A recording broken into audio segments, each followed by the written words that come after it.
Assalamu alaikum al'ummar wannan gidan TV. Muna sanar da ku sababbin ayyukanmu waɗanda muke ƙoƙarin fitowa da kuma ayyukan da muke ƙoƙarin yi cikin waɗannan ɗan kwanakin.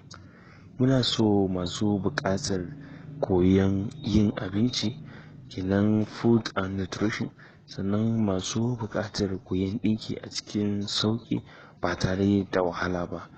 Za ku dinga bibiyan mu a wannan YouTube channel ɗin namu. Za mu dinga faɗakar da ku a kyauta ba tare da sisin kwabo naku ba. Sannan duk mai buƙatar wata tambaya akan wa'innan faɗakarwar da muke yi zai iya tuntuɓar mu a wannan lambar waya tamu 08145424593. Kar ku manta, har gobe naku Barista Zayyan ke kawo muku wannan style da kuma wannan faɗakarwa.